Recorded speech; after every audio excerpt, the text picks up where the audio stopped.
Hello மக்களை, துளசி வெட்டி செம இன்ட்ரெஸ்டிங்காக போயிட்டுருக்கு. அஞ்சலி முருகன் அம்மாவை மட்டும் மீட்டது இல்லாமல் நம்ம முருகனோட சொத்து எல்லாத்தையும் மகேஷ் கிட்டேருந்து மீட்டெடுத்து அப்படியே அவங்களுக்கே திருப்பி கொடுத்துட்றாங்க. ஒரு விளையாட்டு இத்தனை வருஷம் கழித்து நம்ம முருகனும் அவங்க அம்மாவும் ஒன்று சேர்ந்துருக்காங்க. அதே சமயத்தில் இனிமே இந்த மகேஷோட சாப்டர் முடிஞ்சு போச்சுன்னு இருக்க டைமில் நம்ம சிவராமன் பற்றின எல்லா உண்மைகளும் தெரிய வருதுன்னே சொல்லலாம். வீடியோக்குள்ளே போகிறதுக்கு முன்னாடி யாரெல்லாம் நம்ம சேனலுக்கு சப்ஸ்கிரைப் பண்ணி அவங்க சப்ஸ்கிரைப் பண்ணிடுங்க. அப்படி பக்கத்தில் இருக்க பெல் ஐக்கானை கிளிக் பண்ணிடுங்க. அப்போ தான் நான் போடுற வீடியோலாம் உங்களுக்கு நோட்டிஃபிகேஷனாக வரும்.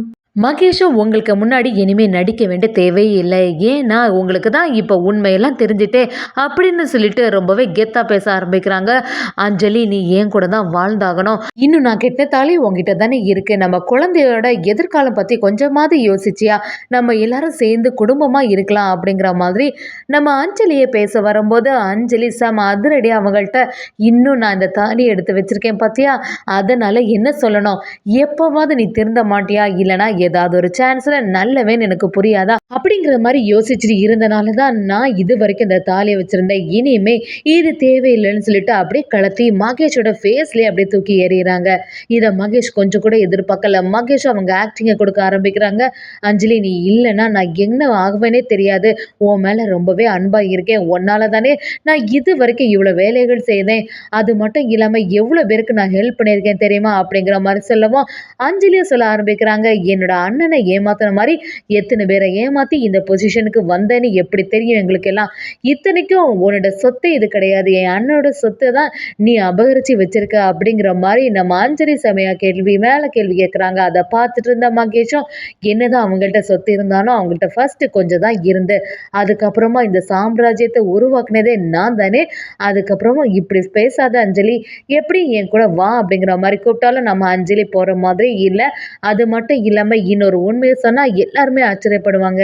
என்னோட அப்பாவோட நிலைமைக்கு நீ தானே காரணம் அப்படிங்கிற மாதிரி மகேஷ்கிட்ட சொல்லுவோம். அதுக்கு நான் காரணமே கிடையாது, உங்கள் அப்பா தானாக தானே ஆக்சிடெண்ட்டில் போனாங்க அப்படின்னு சொல்கிறதுக்கு, இல்லை ரவுடிங்க எல்லாம் துரத்திட்டு வந்தாங்க, என்னோட அண்ணனுக்கு நீ ஏன் பண்ண, அதில் என்னோட அப்பா மாட்டிட்டாங்க, எல்லாத்துக்கும் காரணமான ஒன்றை நான் சும்மா விட போகிறதும் இல்லை, இனிமேல் உன் கூட நான் சேர்ந்து வாழுவேன் நீ எப்படி நினச்ச அப்படிங்கிற மாதிரி அஞ்சலி கேட்குறாங்க. மகேஷுக்கும் ஒன்றும் புரியல, என்ன பண்ணுறது, எப்படியாவது அஞ்சலியை சமாதானப்படுத்தணும்னு சொல்லிட்டு லக்ஷ்மியோட காலிலே விழுறாங்க. ஆனால் லக்ஷ்மி அதெல்லாம் நம்புகிற மாதிரி இல்லை. ஒரு கட்டத்தில் அதிகாரிகளும் வந்துடுறாங்க. அப்படியே மகேஷ் அந்த இடத்துலேருந்து கூட்டிகிட்டு போகிறாங்க. இதெல்லாம் பார்த்துட்டு இருந்தா அஞ்சலி ஒரு பக்கமாக அழுதுட்டு இருக்காங்க.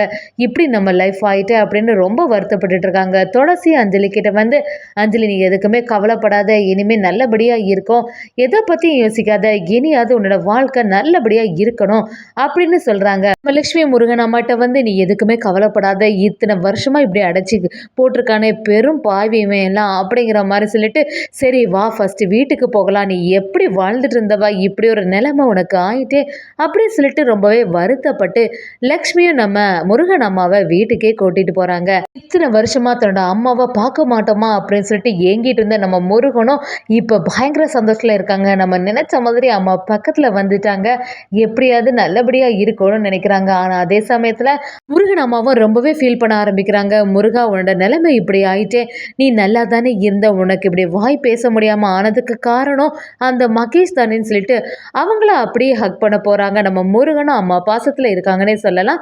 இன்னொரு சைடு பார்த்தீங்கன்னா நம்ம துளசிக்கு கொஞ்சம் டவுட் வந்துடுது. ஒரு சமயம் அப்பாவுக்கு இந்த மாதிரி ஏதாவது ஒரு நிலைமை ஆயிருக்குமோ, இந்த மகேஷ் தான் அப்பாவை இந்த மாதிரி செய்திருப்பானோ, அஞ்சலி வேற ஏதோ சொன்னால் மகேஷ் தான் எல்லாத்துக்குமே காரணம்னு. எப்படி இருந்தாலும் இத்தனை நாளாக முருகன் அண்ணாவோட அம்மாவை அடைச்சி வச்ச மாதிரி நம்ம அப்பாவே அடைச்சி வச்சிருப்பானோன்னு சொல்லிட்டு நம்ம துளசிக்கு ஒரு டவுட் வருதுன்னே சொல்லலாம். ஒரு வழியாக அடுத்து சிவராமனை தேடுற வேட்டையில ஆரம்பிப்பாங்கன்னே சொல்லலாம்.